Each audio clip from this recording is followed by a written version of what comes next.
अच्छा भाई, last class में हम लोगों ने कुछ साइंटिफिक रीजंस को डिस्कस किया था, उसके आगे से मैं बात को कंटिन्यू करूंगा। ग्रुप नंबर 7 हमारे पास रह गया था, तो ग्रुप नंबर 7 के अंदर कुछ क्वेश्चंस को हमने डिस्कस करना है। ग्रुप नंबर 7 के अंदर मैंने आपको बताया था कि फ्लोरीन, क्लोरीन, ब्रोमीन, आयोडीन और एस्टेटाइन, ये हमारे पास खासे अहम ग्रुप्स हैं जिन पे हमें बात करनी है।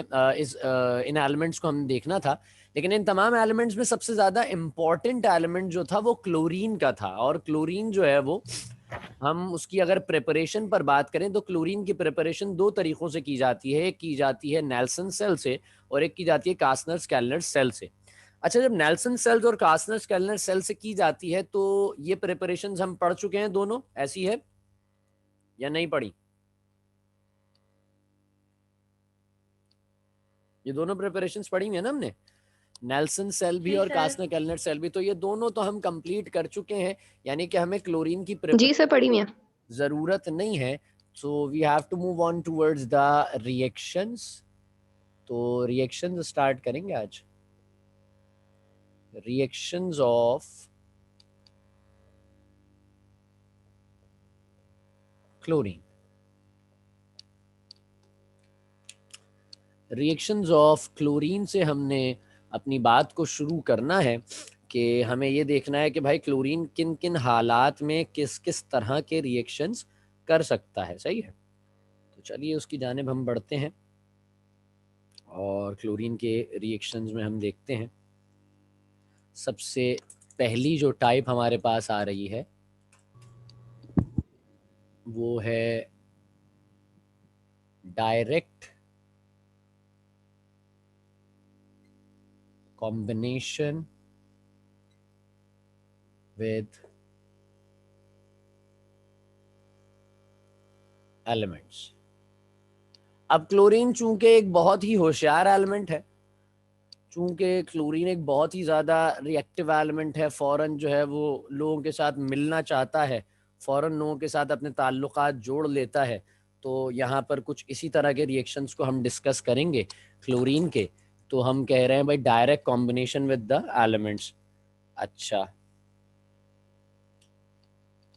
सबसे पहले मैं आपको एक रिएक्शन की जानिब लेकर चलूँ। हमने रिएक्ट करा दिया कॉपर के साथ क्लोरीन को, तो हमने हासिल कर लिया हीट प्रोवाइड करके CuCl2।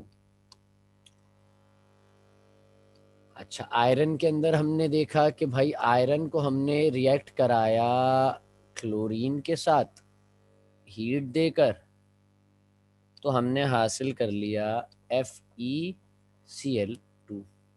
अच्छा, इसी के बरक्स मैंने आयरन को एक और तर्ज में भी रिएक्ट कराया। दो मैंने आयरन ले लिए और मैंने 3Cl2 ले लिया और फिर मैंने रिएक्शन कराया, तो मेरे पास एक चीज़ बनी FeCl3। तो अब रिएक्शन में आप एक चीज देख रहे हैं कि एक ही आयरन है, एक ही आयरन है, और वो एक आयरन, वो जो एक ही आयरन है वो ऊपर जो है वो दो क्लोरीन्स के साथ जोड़ रहा है और नीचे जो है वो तीन क्लोरीन्स के साथ जोड़ रहा है। बात समझ में आ रही है? तो मैं आसान अल्फाज में अगर ये कहूं कि भाई कॉपर के साथ जब क्लोरीन, क्लोरीन एक बहुत मतलब परस, बहुत चालाक सा एलिमेंट समझो इसको, कि क्लोरीन अगले के साथ जुड़ता ही सिर्फ और सिर्फ उसकी इलेक्ट्रॉन्स की तलाश में है। तो कॉपर के पास दो इलेक्ट्रॉन्स देने के लिए थे, तो इसके ऊपर आ गया +2 चार्ज, क्लोरीन पर नेगेटिव का चार्ज है, क्लोरीन ने कॉपर के इलेक्ट्रॉन्स ले लिए। इस रिएक्शन में जो सेकंड रिएक्शन है आयरन का, इसके अंदर हम देख रहे हैं कि भाई ये जो आयरन है ये दो रिएक्शंस देना चाहता था, दो इलेक्ट्रॉन्स देना चाहता था माजत। तो दो इलेक्ट्रॉन्स देना चाहता था तो क्लोरीन ने कहा भाई जितना आ जाए,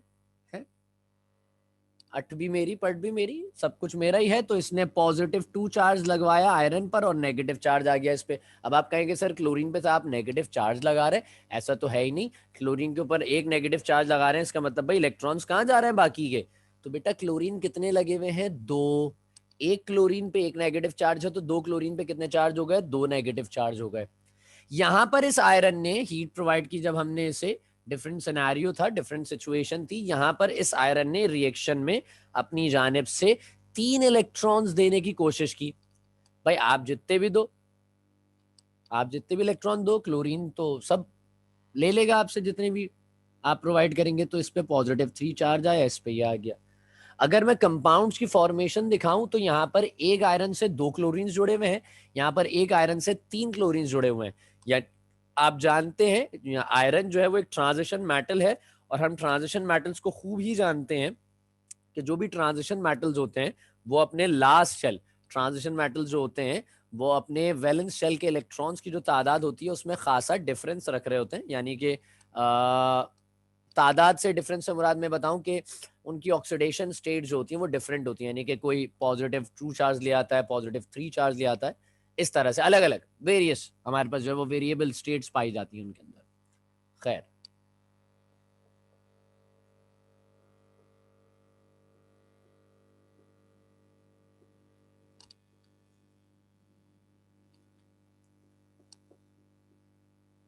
HCl बना लिया, ये तो हम बचपन से बनाते आ रहे हैं रिएक्शंस में।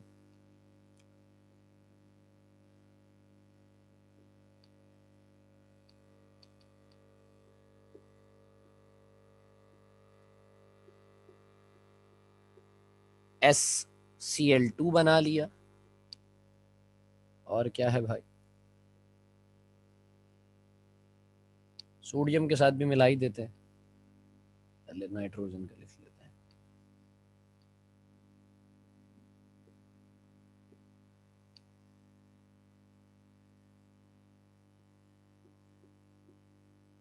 NCl3 बना लिया, नाइट्रोजन क्लोराइड। डायरेक्ट कॉम्बिनेशन है। अगर मैं इसे कहूं कि ये ऑक्सीडेशन रिएक्शन यानी कि एज एन ऑक्सीडाइजिंग एजेंट के तौर पे काम कर रहा है, तो क्या मैं बात गलत कर रहा हूं यहाँ पे इस वक्त?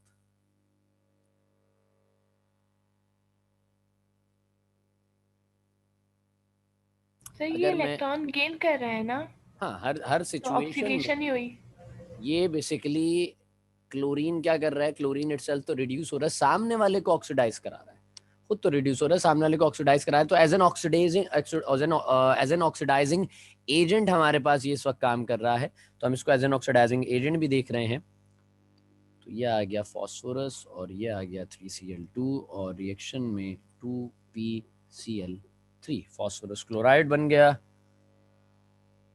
That's all. एक और भी देख लेते हैं।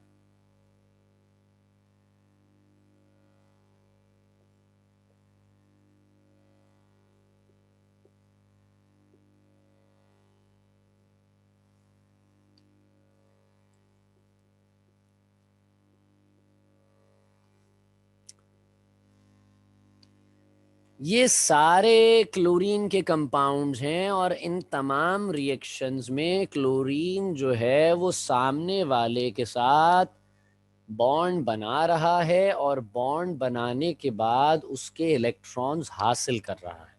यानी कि हर रिएक्शन में क्लोरीन पर क्या चार्ज आ रहा है, नेगेटिव चार्ज आ रहा है, क्योंकि वो सामने वाले एलिमेंट के इलेक्ट्रॉन्स लूज करा रहा है। तो अगर मैं इसको इस अंदाज में लिख दूं,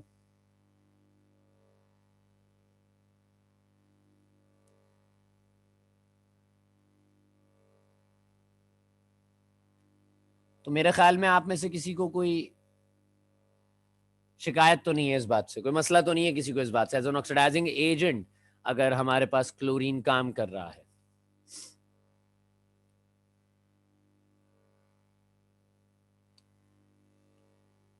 आगे की जानिब चलें हम कुछ।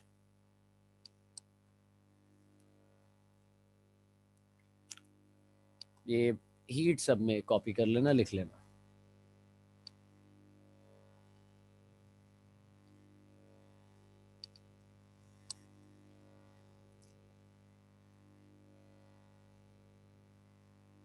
आगे की जानिब बढ़े बेटा।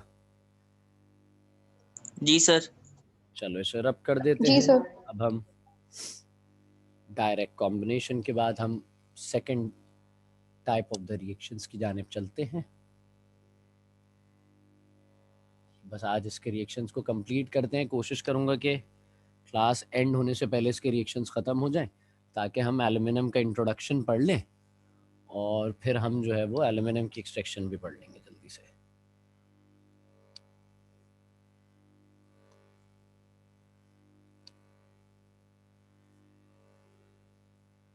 चलिए अब आगे की जानिब बढ़ते हैं। हमारे पास जो नेक्स्ट टाइप है रिएक्शन की, एडिशन रिएक्शंस।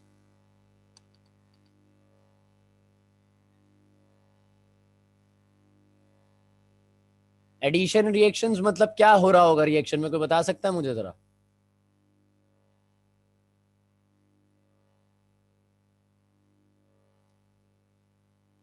सर तादाद बढ़ी होगी। नहीं, तादाद कैसे बढ़ेगी? सर क्लोरीन, हाँ बोलो अफसा। सर क्लोरीन के साथ कोई चीज ऐड हो रही होगी। क्लोरीन बॉन्ड टूट कंपाउंड। रहा होगा। अरे भैया क्या हम लोग तो अलग अलग ला रहे हो बिल्कुल ही। Addition reactions of chlorine, chlorine जाकर कंपाउंड्स के साथ ऐड हो रहा होगा। आसान अल्फाज में इस रिएक्शन को एक और नाम दिया जाता है क्लोरीनेशन। क्या नाम दिया जाता है? सर तो मतलब क्लोरीन को किसी और सब्सटेंस या कंपाउंड में ऐड करना ही हुआ ना। हाँ वही वही वाली बात कि क्लोरीन जो है वो जाकर किसी दूसरे कंपाउंड के साथ जोड़ा है। मैं रिलेट करूं इसे चैप्टर नंबर 7, मीथेन पढ़ लिया आप लोगों ने? मीथेन का टॉपिक कंप्लीट हो चुका है, मैं ख्याल में बेंजीन पढ़ा रहे हैं सर, ऐसी है। सर मीथेन के टॉपिक में एक आता है halogenation of methane, in which we have to do the chlorination of methane, जिसमें क्लोरोफॉर्म बनता है और कार्बन टेट्राक्लोराइड बनता है, सीटीसी जो है। तो वहां पर क्या होता है, एक कंपाउंड है उसके अंदर क्लोरीन ऐड होता है स्टेप बाय स्टेप ना। तो यहाँ पर भी एडिशन ऑफ क्लोरीन में कुछ ऐसा ही होगा कि आपके पास एक कंपाउंड था CH2 डबल बॉन्ड CH2, इसके साथ रिएक्शन में आएगा क्लोरीन, और फिर रिएक्शन से आगे बढ़कर हमारे पास जो चीज़ तैयार होगी वो होगा CH2 single bond CH2 chlorine, और हमारे पास यहाँ पर भी क्लोरीन। क्या चीज़ है ये? इसका नाम क्या है? इसका नाम क्या होगा? इथेन। इथीन। ये हो गया इथीन। ईथीन, बिल्कुल बेहतरीन हो गया। इसका नाम क्या होगा?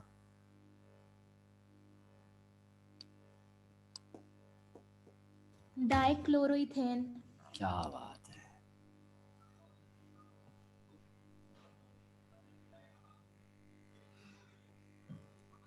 आई वॉज एक्सपेक्टिंग कि कोई गलत जवाब देने वाला है, लेकिन अच्छा चल रहा है मामला, अच्छी बात है, तुम लोग समझ के पढ़ रहे हो ना।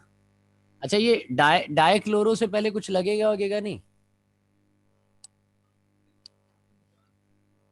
1,2 डाइक्लोरो। 1,2 डायक्लोरो, सही है। चलो आ जाओ। एक रिएक्शन हमने देखा कि भाई हाइड्रोकार्बन्स में ऐड करा दिया, एक और रिएक्शन देख लेते हैं कि कार्बन मोनोऑक्साइड, इसमें हमने रिएक्ट कराया आपके पास क्लोरीन गैस को, we will provide some amount of heat, हमारे पास बन गया COCl2, नाम दे देते हैं इसका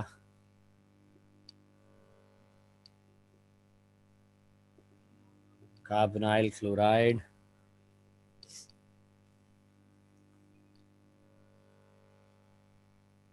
सही है, आगे की जानिब चलते हैं।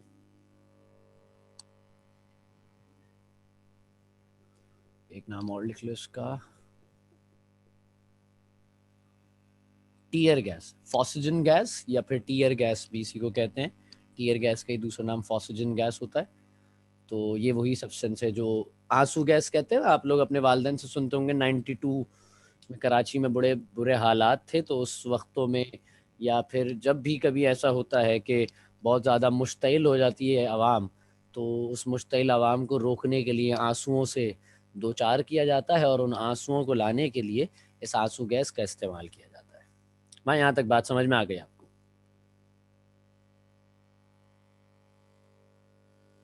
यहाँ तक बात सबको समझ में आ गई भाई? Yes sir. चलो आ जाओ, आगे चलते हैं। हमारे पास क्या था, SO2 रिएक्शन में आया क्लोरीन गैस,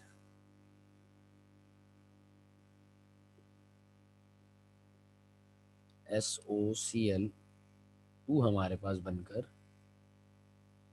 तैयार हो गया।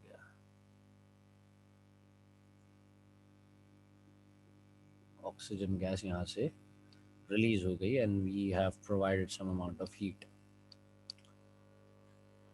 हमारे पास एक चीज बनकर तैयार हो गई, सल्फर डाइऑक्साइड गैस थी, क्लोरीन गैस को उसके साथ मिक्स कराया and we have some provided some amount of heat, हमने अच्छा खासा उसे हीट किया, SOCl2 हमारे पास गैस बनकर तैयार हुई। इसका मैं स्ट्रक्चर बना दूं ज़रा। ये एक सल्फ़र है, डबल बॉन्ड विद ऑक्सीजन है, एक क्लोरीन यहाँ है, एक क्लोरीन यहाँ है, SOCl2 हमारे पास बनकर तैयार हो गया है। बात यहाँ तक आप मेरी समझ गए?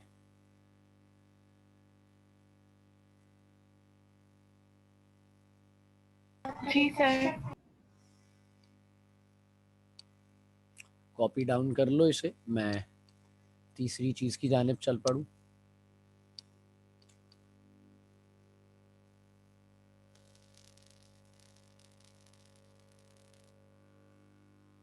कह रहे हैं सब्स्टिट्यूशन रिएक्शन। सब्स्टिट्यूट का मतलब क्या होता है?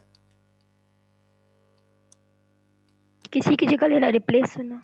किसी भी चीज़ को एक चीज़ की मदद से रिप्लेस कर देना, यानी कि एक चीज़ आ जाए और दूसरी चीज़ उसकी जगह जो पहले से थी उसे निकाल बाहर फेंका जाए, तो वो कहलाता है सब्स्टिट्यूट कर देना। आसान अच्छे अल्फाजों में से सब्स्टिट्यूट कर देना कहते हैं, तमीज़दार अल्फाजों में इसे हम सब्स्टिट्यूट कर देना कहते हैं। रिएक्शन हमारे पास है एक, आपने जो पढ़ा होगा बड़ा कॉमन सा आपने ऑर्गेनिक में कि CH4 था, रिएक्शन विद क्लोरीन हुआ और CH3Cl बना और HCl बन गया। तो ये क्लोरीन गैस इंटरवेंशन करती है इस मीथेन के मॉलिक्यूल के अंदर, अटैक करती है इसके एक हाइड्रोजन के ऊपर जिसे रिमूव करा देती है, और वो हाइड्रोजन यहाँ से रिमूव होता है और जुड़ जाता है एक कार्बन के साथ। बात यहाँ तक आप मेरी समझ गए? जी सर। चलिए आगे चलते हैं।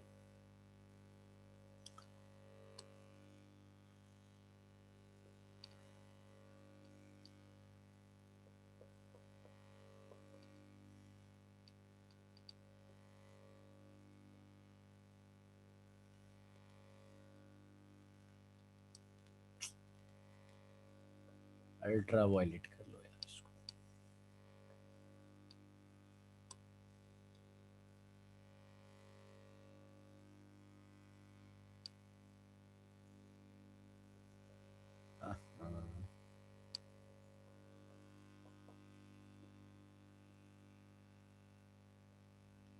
अच्छा, नाइट्रोजन की ज़ाती तौर पे जो नॉर्मली हम दुश्मनी समझ में आती है हमें, वो किसके साथ समझ में आ रही है हमें? हाइड्रोजन के साथ। बेचारा हाइड्रोजन जो है उसे बाहर निकाल कर फेंक देता है नाइट्रोजन, और ख़ुद उसकी जगह पर जाकर क्लोरीन जो है वो खुद हाइड्रोजन की जगह पर जाकर जुड़ जाता है।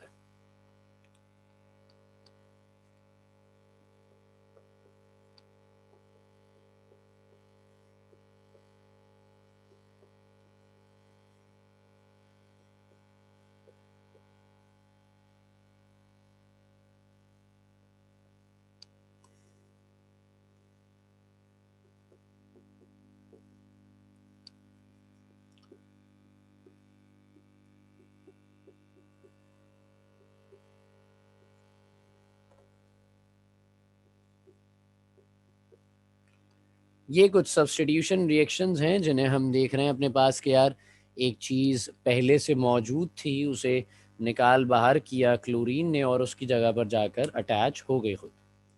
बात यहाँ तक आप मेरी समझ गए? जी सर।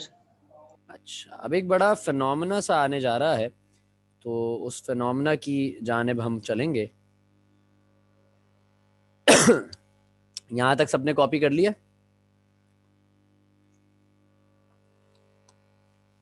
Yes sir. ये तो ऑक्सीडाइजिंग प्रॉपर्टी भी कह सकते हैं हम क्लोरीन की इसको। हाँ हाँ हाँ, बिल्कुल बिल्कुल, हम इसे ऑक्सीडाइजिंग प्रॉपर्टी भी कह सकते हैं। क्लोरीन एक बेहतरीन ऑक्सीडाइजिंग एजेंट है। क्लोरीन जो है वो बहुत ज़बरदस्त ऑक्सीडाइजिंग एजेंट है भाई। आपने चैप्टर नंबर 3 का इख्तितामी प्रोसेस, हमारे पास जो टॉपिक्स थे उसके अंदर हमारे पास ब्लीचिंग पाउडर था। ब्लीचिंग पाउडर को कहा जाता है it is use for the quick preparation of chlorine gas which is the very good oxidising agent.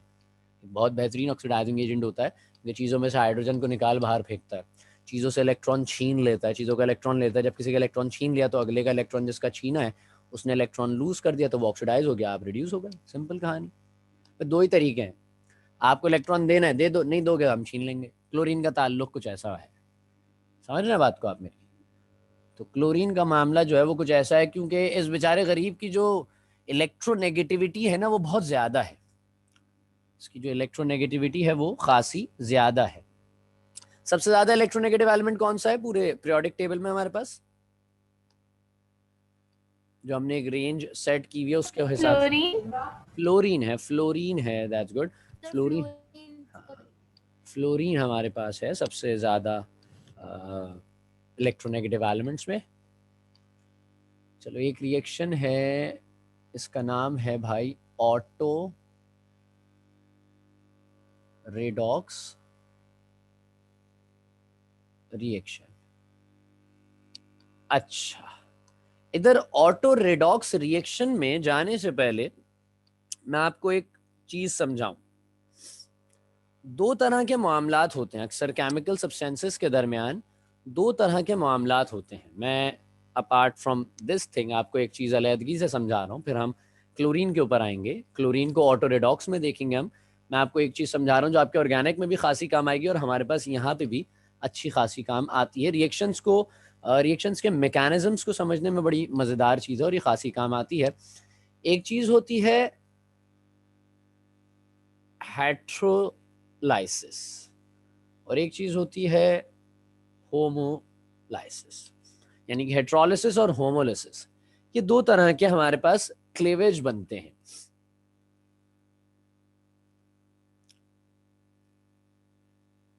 यानी कि मैं बताऊं तो ये वो सानेहा होता है कि जब कोई बॉन्ड ब्रेक हो रहा होता है तो बॉन्ड दो तरह से ब्रेक हो सकता है।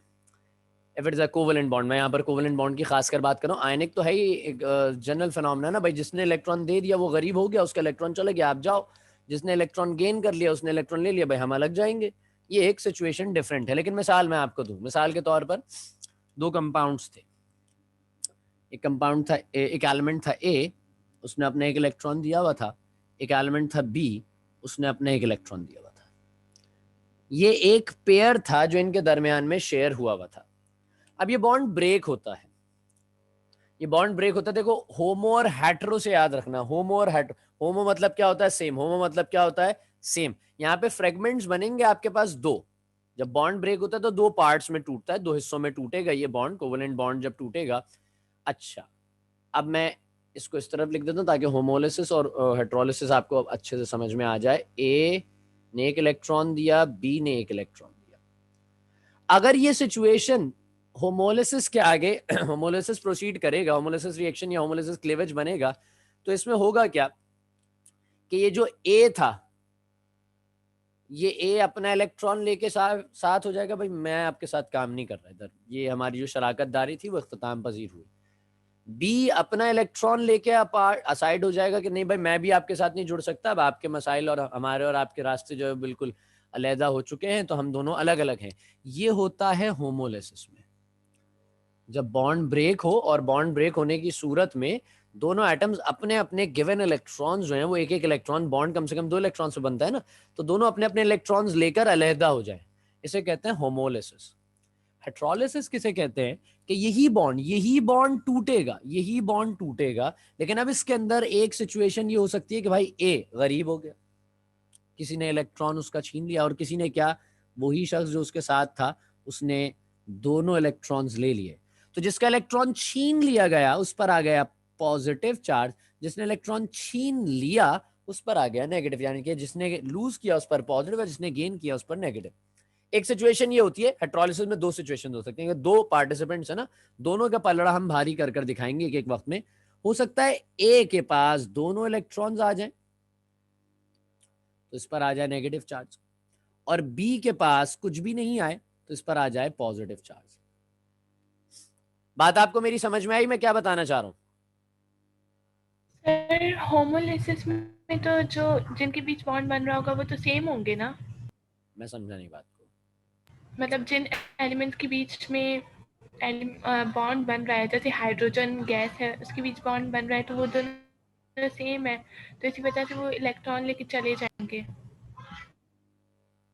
हाँ, वो होमोलिसिस मैं की जो तुम होमोलिसिस बात, की बात कर रही हूँ। होमोलिसिस के उस पे तुम जॉनर में बात करोगी तो वो जनरल होता यही है। मैं बिल्कुल अब यहाँ तक पहले बात समझ में आ गया, फिर मैं इसका एस्पेक्ट समझाऊंगा कि क्यों ऐसा होता है और क्यों ऐसा नहीं होता वहां पे। बात समझ रहे हैं आप मेरी? पहले आप ये बता दो, ये बात समझ में आ गई, मैं तुम्हारा सवाल समझ गया बिल्कुल, तुम सही एंगल में लेके जा रही थी सवाल।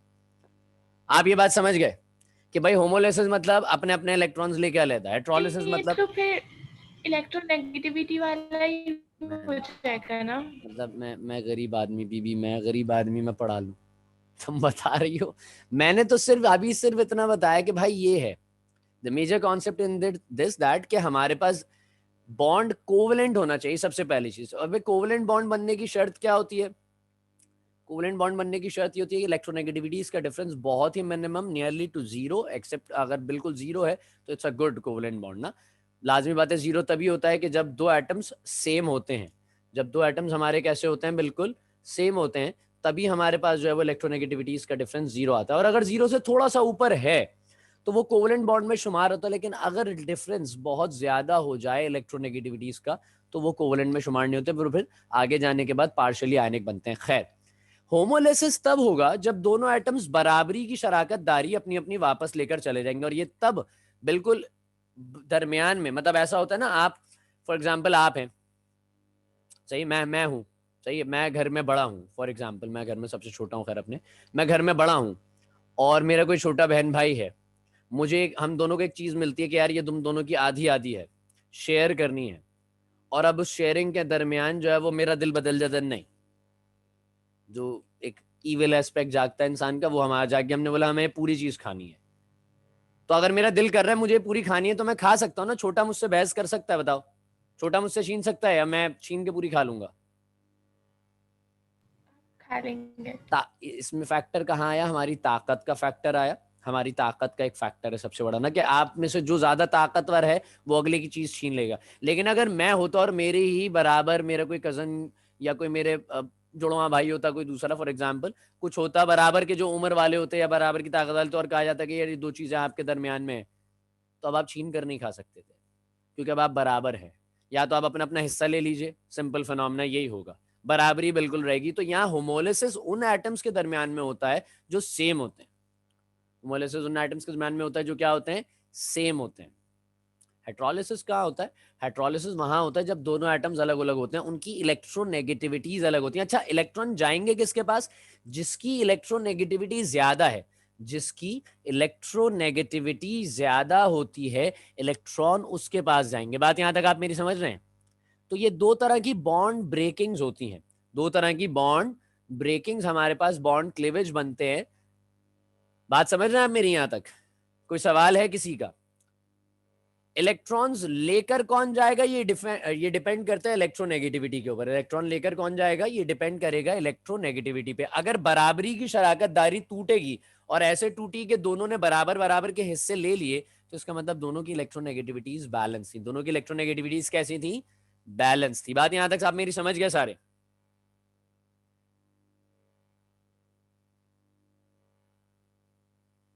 जी सर। अच्छा, आइए हम जरा ऑटो रिडॉक्स रिएक्शन की जानिब चलते हैं। ये समझाने का मकसद ये था कि अब जो मैं चीज पढ़ाने वाला हूं इसमें आपको मसाइल ना आए बहुत ज्यादा। अक्सर होता क्या है कि एक केमिकल रिएक्शन होता है, भाई ये क्लोरीन है, क्लोरीन एक हमारे पास गैस है, ये क्लोरीन है। अक्सर क्या होता है, अक्सर हम ये देखते हैं कि यार कुछ केमिकल रिएक्शंस के अंदर हमारे पास एक ही सब्सटेंस होता है और वो टूट जाता है दो अलग अलग हिस्सों में। एक ही सब्सटेंस होता है, वो टूट जाता है दो अलग अलग आयंस की फॉर्म में, दो अलग अलग हिस्सों में, जिसमें से एक पार्ट ऑक्सीडाइज हो रहा होता है और एक पार्ट रिड्यूस हो जाता है।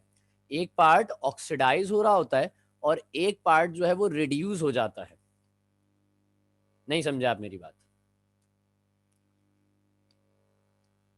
एक सिंपल फिनोमेना बताऊं, मैंने अभी एक रिएक्शन लिखा था CH4 प्लस Cl2, रिएक्शन के बाद अल्ट्रावायलेट लाइट या सनलाइट, और फिर बना था CH3Cl और प्लस HCl। मुझे ये बताएगा कि सर यहाँ पे ये रिएक्शन होता कैसे है, कैसे होगा ये रिएक्शन, मैकेनिज्म कार्बन 1 2 3 4 हाइड्रोजन से जुड़ा हुआ है। क्लोरीन के दरम्यान कौन सा बॉन्ड होता है मुझे बता दो।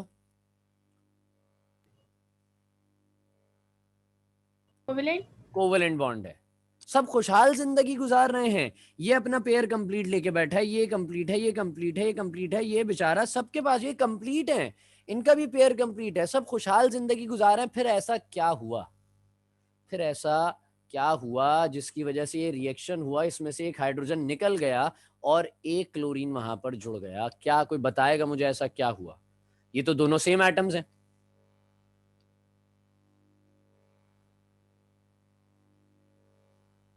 नहीं, देखो ये जो बीच में एक चीज लिखना लाजिम है ना, वो लाजिम इसीलिए है। ये जो बीच में एक चीज लिखना लाजिम है वो लाजिम सिर्फ इसलिए है कि अल्ट्रावायलेट लाइट, मैं याद दिलाऊं आपकी फर्स्ट ईयर केमिस्ट्री का चैप्टर नंबर 8 था, रेट ऑफ रिएक्शन के बारे में पढ़ रहे थे कि रेट ऑफ रिएक्शन किन किन चीजों पे डिपेंड कर रहा होता है। तो उसके अंदर बताया गया था कि कुछ केमिकल रिएक्शंस होते हैं जो फोटो केमिकल रिएक्शंस कहलाते हैं। ऐसी याद पड़ा है आपको या नहीं? उसके फैक्टर्स थे। फैक्टर्स में हमारे पास रेट ऑफ रिएक्शन की जो डिक्रीज और इंक्रीज रेट का होता है उसमें हमारे पास फैक्टर्स में था फोटोकेमिकल रिएक्शन। फोटोकेमिकल रिएक्शंस में क्या बात बताई गई थी, कोई मुझे बताएगा जरा, फिर मैं समझा सकूं आपको जरा।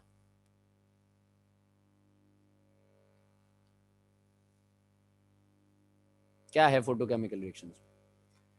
लाइट आती है, लाइट में एक पार्टिकल है, जिसमें HV लाइट यूज करते हैं।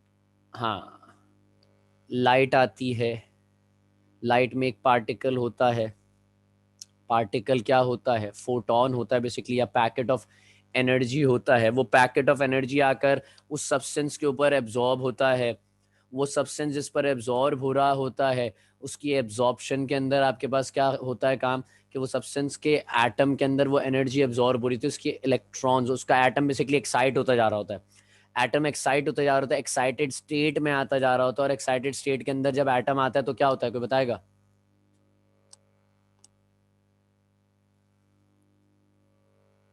एक एटम जब एक्साइटेड स्टेट में आता है तो वो क्या करता है? अपना एनर्जी लेवल पर आता है। मैंने सुना ही नहीं, 3 लोगों ने एक साथ शायद जवाब दिया मुझे। हायर एनर्जी लेवल पे जंप करता है। कौन? इलेक्ट्रॉन को एनर्जी मिलती है, एटम एक्साइट होने लगता है, एटम में मौजूद इलेक्ट्रॉन एक्साइट हो रहा है, एनर्जी मिल रही है, इलेक्ट्रॉन जंप कर जाता है। ऐसी है ये रिएक्शन जब आप करते हैं। अगर मैं यहां पर कह दूं कि ये डार्क में हो रहा है, यानी कि अंधेरे में हो रहा है, क्या ये रिएक्शन हो सकता है अंधेरे में? मीथेन और क्लोरीन अंधेरे में रिएक्ट कर सकते हैं? बताओ। नो सर, कोई रिएक्शन नहीं होगा। अगर मैं आपसे कहूं कि डायरेक्ट सनलाइट में करा दिया रिएक्शन, डायरेक्ट सनलाइट, जैसे आप मैग्नीफाइंग ग्लास समझते हैं ना, मैग्नीफाइंग ग्लास में सारी रेज आ रही होती है, मर्ज होने के बाद क्या कहते हैं इसको, एक फिजिक्स का वो है ना, क्या कहते हैं जब सारी लाइट रेज एक साथ मिलकर आ रही होती हैं, एक पर्टिकुलर लफ्ज है, नहीं एक पर्टिकुलर लफ्ज है मेरे जहन में नहीं आ रहा है इस वक्त, फिजिक्स में खासा इसको इस्तेमाल करते हैं, एडिशन हो रहा होता है ना लाइट वेव्स का या रेज का, इंटरफेरेंस। आप सारी लाइट एक दूसरे के साथ मिल रही होती हैं और वो जो है वो आपका एक पॉजिटिव इंटरफेरेंस जिसे हम कह सकते हैं कि वो हो रहा है और मिलकर एक लाइट रे बनाती है। डायरेक्ट सनलाइट पड़ रही है, डायरेक्ट सूरज की रोशनी, तो ये रिएक्शन अभी भी नहीं होगा, ये एक्सप्लोड हो जाएगा, धमाका हो जाएगा डायरेक्ट सनलाइट में। डिफ्यूज्ड सनलाइट चाहिए, फैली हुई लाइट चाहिए आपको। उस फैली हुई लाइट में यहाँ पर जब क्लोरीन गैस के एटम्स को मिलती है एनर्जी, तो क्लोरीन गैस के जो एटम्स हैं उनके साथ होता क्या है कि मैंने क्या कहा, during a chemical reaction some elements break down into this like a part of that particular element. A part of that particular element gains the positive charge, another one gains the negative charge. यही chlorine का atom था, दोनों same थे, दोनों same elements हैं, लेकिन अब ये ब्रेक डाउन कुछ इस तरह से हुए कि आपके पास इसने ले लिया +1 का चार्ज, इसने ले लिया -1 का चार्ज। तो ये कौन सा केमिकल रिएक्शन, कौन सा क्लीवेज बना इनके दरम्यान में, हेट्रोलिसिस या homolysis? Homolysis. Sir homolysis. Homolysis बनाइए। इसलिए मैं वो वाली बात नहीं कहना चाह रहा था। क्योंकि हाँ। इनके ऊपर मैं इसलिए वो वाली बात नहीं कहना चाह रहा था, तो तुमने उस वक्त कही थी। खैर, जब भी कोई एटम्स आपस में टूटें और टूटने के बाद कुछ इस तरह से, मतलब एटम्स टूटने से मुराद ये कि एक बॉन्ड, एक मॉलिक्यूल टूटे और वो मॉलिक्यूल इस तरह से टूटे कि उनके दरम्यान जो पहले सिंगल कोवलेंट बॉन्ड बना हुआ था वो इस अंदाज से टूटे कि शराकतदारी मुकम्मल खत्म हो जाए। एक एटम ऐसा हो जो दोनों इलेक्ट्रॉन्स ले ले और एक एटम ऐसा हो जो इलेक्ट्रॉन ले ही ना सके, तो इसे हम कहते हैं हेट्रोलिसिस। यहां पर ये क्लोरीन के साथ जो मामला हुआ है, यहां पर अगर मैं देखूं तो ये वाला क्लोरीन, इसके ऊपर जो प्रोसेस हुआ है वो हुआ है ऑक्सीडेशन का, इस पर जो हुआ है वो हुआ है रिडक्शन का। ये ओवरऑल जो प्रोसेस कहलाएगा, ये कहलाएगा ऑटो रिडॉक्स रिएक्शन। क्या कहलाएगा? Auto redox reaction. बात यहां तक आप मेरी समझ गए? नहीं समझे? जी सर। क्यों हुआ ऐसा? होता क्यों है? क्योंकि भाई हम इनको एनर्जी प्रोवाइड कर रहे होते हैं। ये जहन में मत रखना कि सेम एटम्स होना लाजिम है। कोई भी एटम्स हो, उनके दरमियान बॉन्ड टूटे, अगर किसी एक ने दोनों इलेक्ट्रॉन्स ले लिए जो बॉन्ड मेकिंग में इस्तेमाल किए गए थे, और एक बेचारे गरीब को, एक ने सारे ले लिए, एक बेचारे गरीब को कुछ भी नहीं मिला, एक बेचारे गरीब को कुछ भी नहीं मिला। भाई इनके दरमियान ये जो दोनों क्लोरीन थे, क्लोरीन एक एक इलेक्ट्रॉन शेयर हुआ हुआ था, ऐसी है। अब ये दोनों इलेक्ट्रॉन जो है वो ये वाला क्लोरीन लेके फरार हो गया, इस बेचारे के पास कुछ भी नहीं बचा। एक तो इसका अपना था, एक इसने और ले लिया, तो इसके ऊपर -1 आएगा और इसके ऊपर +1, क्योंकि इसने अपने एक दे दिया, लूज हो गया बेचारे से, छीन